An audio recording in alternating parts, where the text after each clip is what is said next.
చాలామంది నన్ను అడుగుతూ ఉంటారు. గుంటూరులో ఒక ప్రొఫెసర్ గారు ఉన్నారు, మ్యాథ్స్ ప్రొఫెసర్ గారు. ఆయన ఒక రోజు నన్ను నిలదీసి అడిగారు, ప్రకాష్ ఎన్ని మాట్లాడుతున్నావు, నాకు ఈ ప్రశ్నకి జవాబు చెప్పు అని. కెన్ గాడ్ డై అని అడిగాడు ఆయన. దేవుడు చావడం సాధ్యమేనా?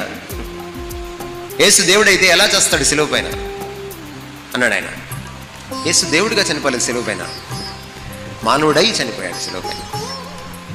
God cannot die, but when God becomes man he can die.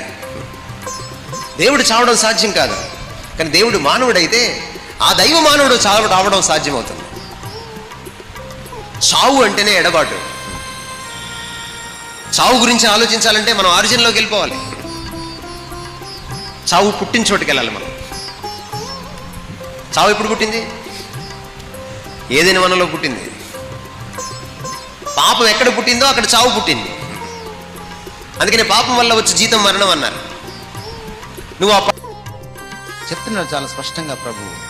ఇవన్నీ ఒక రోజున మహావేంద్రంతో కరిగిపోతాయి. ఇవన్నీ ఒక రోజున ఉండవు. ప్రభువుని పట్టుకున్నారా మీరు, నిరంతరము నిలుస్తారు. ప్రభు మాట విన్నారా, మీరు నిరంతరము నిలుస్తారు.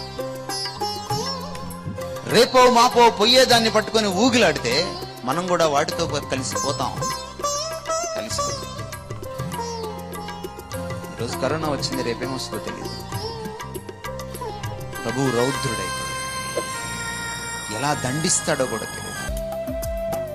మీరు అనుకోవచ్చు సంఘం శ్రమల గుండా వెళ్ళదు అని. కొత్త మాట అది. ఆయన తన బిడ్డల్ని ప్రక్షాళనం చేయడానికి ప్రతిసారి శ్రమనే తీసుకున్నాడు, శ్రమనే వాడాడు, క్రమశిక్షణనే వాడాడు. చదవండి పాత నిబంధన గ్రంథం.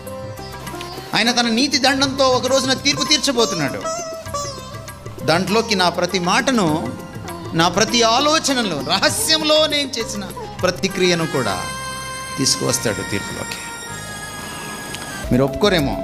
2 కొరింథీ 5:10 నేను చెప్తున్న మాటలకు వాక్యాధారం ఉంది.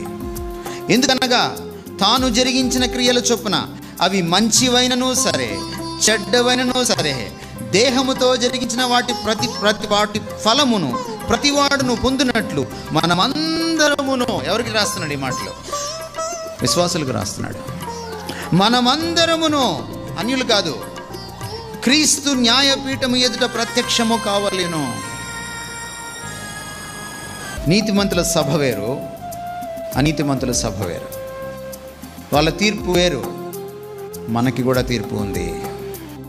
తన మేకులు తాను పీక్కోలేకపోతున్నాడు, ఆయన నన్ను ఎలా రక్షిస్తాడు అని.